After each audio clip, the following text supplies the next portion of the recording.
Money, money. Hey guys, Adam here, Roof Strategist, and welcome back to today's LockDown Live, easy money management for roofing sales. Now, before we hop in, I want to say two things. One, thank you to everybody who is on the Insiders, who's shooting video ideas over. I love producing the videos that you guys want to see. That's what this channel is about. So if you're not on it, click if you're new to the channel. There's a free link. Well, of course, all links are free. No, it's free to join the Insiders. There's a link in the video description. Get a copy of my ebook, some other good stuff. You'll get notifications when I go live. A few emails firing your way, and I've got a really some great stuff that I'll be sending to those folks that are on the Insiders list. Second, this video is for both owners and salespeople, so listen up. This is super, super important. All right, let's jump into the nitty-gritty. Now, it's no secret that this industry can be a little bit volatile in terms of cash flow, again, for both owners and salespeople. And it goes like this, right? We have really high months, and then we have low, miserable months, and then we get really happy because we do well, and then we get really sad because things are low. And we really need to kind of level that curve out a little bit to create some consistency and stability and make sure that we can get through the tough times. So if you're commission only or if you're new in sales, I saw a comment on one of the videos where a guy says, hey, maybe I should get into roofing sales. I've got a 6-figure sales job now, but this roofing thing sounds great. But what we have to figure out is how do we maintain that level of consistency? And then how do we survive the, look at, I'm an artist, that's a cloud. And this is rain or hail. So those are rain days, not hail days. And especially in the off season. So for most of us in roofing, we are busy, typically, I'd say 8 months out of the year. And then there's kind of 4 months. Every market's different. Up north is really low. I've talked to a couple companies in Canada. Their window of opportunity is really, really short. So if we've got Jan to December, we need cash to survive this whole time, where ultimately we might be making the most of it right here. So how do we create that stability for our own personal expenses and as owners, ongoing expenses for overhead and stuff? So what I'm going to share with you is a system that I use personally, and I learned it from a book that I highly recommend. I am sharing my interpretation of the book called Profit First. Okay. If you are into the audiobook thing, get it, listen to it. If you're into reading, read it. It's called Profit First. I always have a hard time pronouncing the author's last name. It's like Michael Michalowicz. It's a tough one. But anyway, Profit First. In fact, I'm going to put a link to the video because this put a link to it. I didn't think about that until now. I don't have any affiliation with him whatsoever, but this book was 100% on my best ever read book, most transformational in my life. So there's a link to the book, by the way. So again, this is all of his concepts, and I'm showing you how I've applied his concepts to my cash flow. Okay. So when you're commission only, you've got highs and lows, right? You've got some months, some weeks where there's no money coming in, then a big check. And the hard part is how to not blow your wad on something you really want. And when you follow this simple system, there's a few things that will happen. One, you're going to have a clear picture of your actual, what you can afford, what you can't afford. Two, this is actually going to help you make those big purchases that you want, like maybe a new house, big purchases, a new truck, new hiring move, whatever it is, big purchases. And the other thing is make sure that you don't get screwed on taxes because you're going to have money set aside. And the last thing is some semblance of predictability.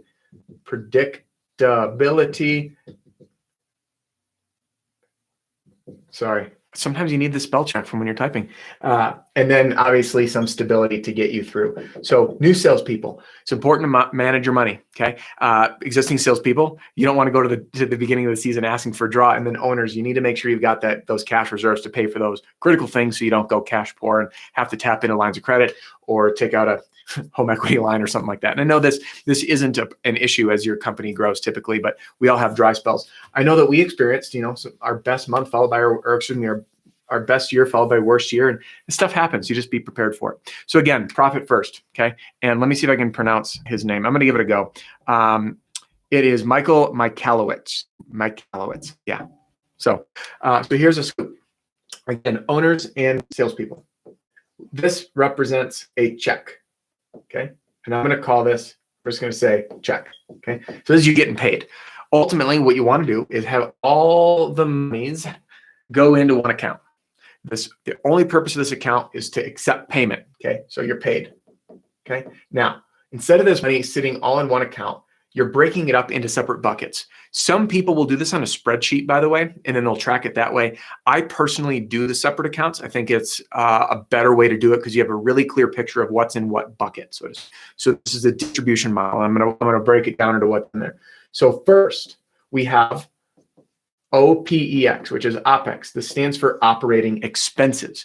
Salespeople, okay? What that means is truck, fuel for your vehicle, your insurance for your vehicle, buying a ladder.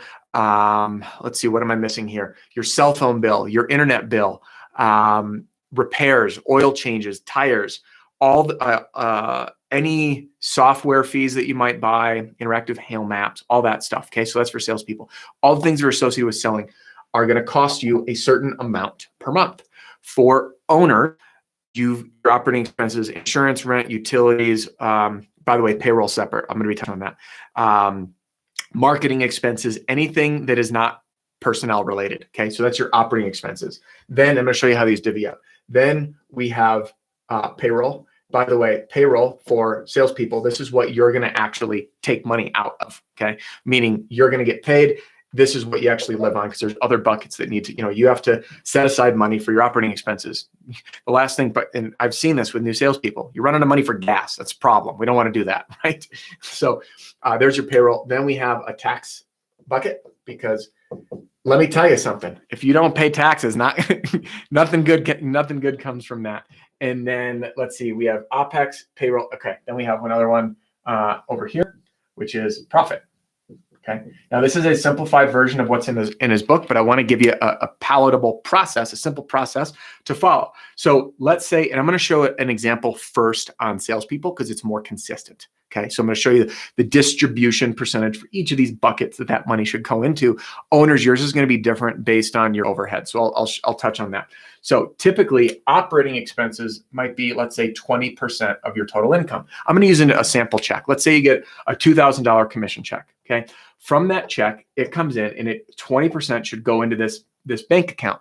This bank account is specifically set up to pay those bills, period. So hey, if the metaphorical poop hits the fan, that you have enough money in this account to float you for a month, 2 months, 3 months. By the way, once you set this up, you'll likely build up a little bit of a nest egg, so to speak, or a little like rainy day fund in each amount. So you'll have your operating expenses covered. Again, insurance, on your truck, expenses on your truck, fuel, cell phone, all of the costs for you being out in the sales running in the fields. Even if it's clothes, like a monthly budget for clothes, new shirts, cougar paws, whatever it is. Okay. Payroll, this should be 50%. Okay. And excuse me, I shouldn't say it should be. I'm using sample numbers here to show you the picture. So 50% of that check goes to you. So you get $1,000. $200 goes into this account, and then let's say 20%. By the way, everyone's tax bracket is different. It depends on how you're set up. It depends if you're if you're an employee of the business and they're already taking taxes out. But I just want you to see a rough idea how this comes together. If you're an independent or a 1099 commission-only salesperson, then we have profit, and that profit is the remaining 10%. Okay, so what does this look like? So sample is $2,000 come in. We have $200 that is already set aside for your operating expenses for the month, which would cover your gas and all that. Payroll means you get $1,000. This is your actual income. Taxes, that's $200 goes to Uncle Sam.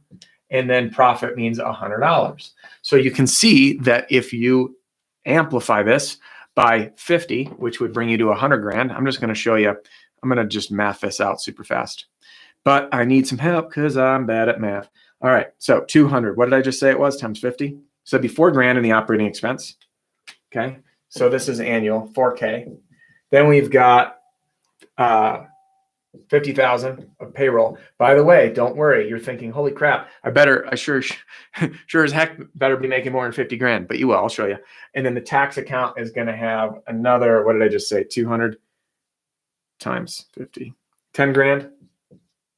How did I get to 4 grand? Someone should have corrected me on that one. 200, so there's 10 grand. Okay, 10K, 10K.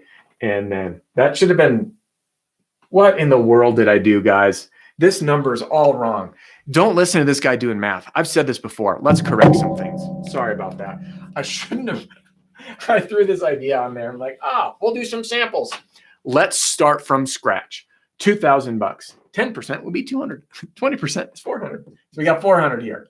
Okay. 50% here is our 1,000. We have another 400 in taxes, and then we have 100.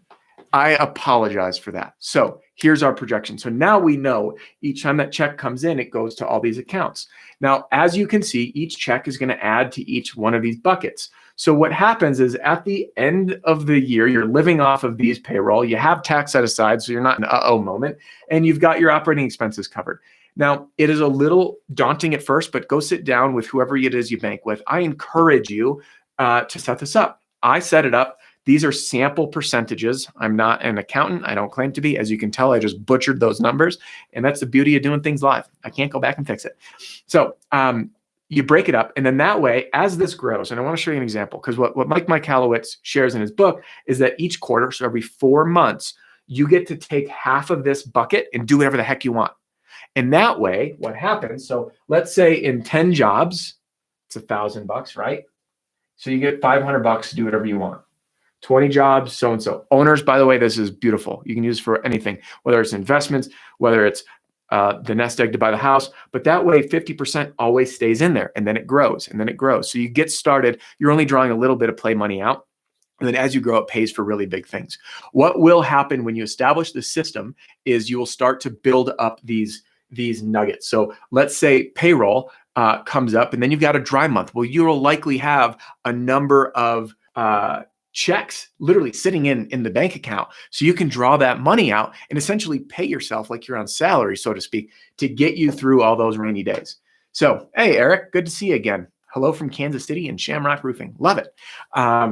So when you do this again, so you have the payroll to get you through rainy days, you have your operating expenses that you at least know, I'm be able to pay my bills. I know what needs to get paid from here. Tax, this is a big place that people get in trouble if you don't plan ahead, especially when you're starting to earn good money like we can here and should be in roofing sales. So you want to make sure that a tax amount is there. And the profit is, this is the guilt-free. This is, I want to do that vacation. I want to buy a house. I want to get the down payment. I want to buy a new truck. You can ask yourself simple questions. Can I afford this? Yes or no? Does it fit my budget? And if you look at this and you want to buy the new truck, and let's say it's a $400 a month payment, I'm just using a random number, and you're like, okay, well, if I want to buy the new truck because I have the profit to put down the down payment, and then I've got a monthly payment of $400, you now know, okay, well, that's got to come out of, some of these buckets, and we have to adjust these percentages. So the beauty is, as you increase your income, some of these percentages may vary, but this simple system of these buckets can change your life and take all the guilt out of all those decisions of, can I afford it? Should I do it? It's just guilt-free. It's stupid simple. You're living within your means, because one thing, and obviously I'm not an accountant. I am here to help salespeople and owners grow and be smart.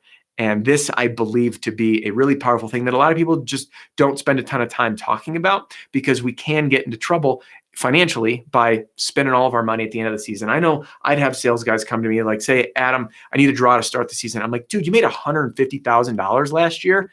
And I see a brand new truck, and you went on these vacations, you made a bunch of poor choices. How did you blow through all that money, right? So this simple system, to break it down, is really easy. Money comes into one place, and then you just immediately distribute it. And these are okay starting percentages. I recommend reading the book again. There's a link in the chat. Your operating expenses, how much you're going to pay yourself, how much you need to pay in taxes and profit. And for owners, this can get, operating expenses is going to cover general material and labor, and then your overhead expenses as well. Okay. So this might be a higher amount. Payroll will include payroll for yourself, along with any employees that are on staff. Tax account, we already know what that means. And then profit is there as well. I mean, it's important to focus on this because this needs to come first. All right. So hopefully this was a helpful system. I'm very curious to hear if you guys have any systems you're using to make sure that you're spending, saving, and investing your money that you're making in roofing sales to help you grow. Because this is a great way to get ahead. But if you're using something else, drop a comment, let me know. That's all I had for today's video. I wanted to do something just a little bit different, just to see how you guys liked it. The talk of money and commission only and taking the risk and getting into this industry comes up a lot. And I do want to share one short story before I close. So I was working with a company one-on-one, and a gentleman comes to me and he says, Adam, how should I pay my sales team? And this was a month or so in, and I said, listen, I can't tell you how to pay your team without knowing all of the numbers of your real business. And I need to know what the salesperson's doing. Are they doing the process start to finish? Are they not? Well, turns out we started to get into the nitty gritty. And once we looked really, really deep into it, found out that his expenses were really, really high. He wasn't putting aside money for taxes. He was producing jobs with no profit margin, and he was actually $30,000 in the hole so far in the year. So the first thing I did is say, stop paying me. We need to get this stuff fixed up. So I shot him an email. I helped him outline it, and he put together a system. A year later, he reaches out and wanted to work together again because he uprighted the ship. So it's important to take control of your finances, whether you're an owner or you're an individual rep, because what it will lead to is growth opportunities, making the next move, buying the truck, hiring a key employee if you're an owner, right? Buying the house you've been saving for, taking the vacation for you and the family, because it's all already set aside. So anyway, hope this helps. If you liked the video, give it a thumbs up. If you didn't, drop a comment and let me know, because I know this deviated a little bit from my normal thing. I'm doing these lockdown lives, but I felt this would be a fun one to play with. So appreciate you guys being here. Have a great Friday. If you haven't subscribed yet, click subscribe. You'll get notifications when I go live. And read Profit First. There's a link in the live chat, and it's a great book. Changed my life. It will help change yours. Here is to a really profitable and successful season. It's on the horizon. We've seen it. I've shared the stories. People are making sales. Things are still happening out there. Go after it. Be safe, be smart, and let's make it your best year yet. We'll see you guys on Monday for another Lockdown Live.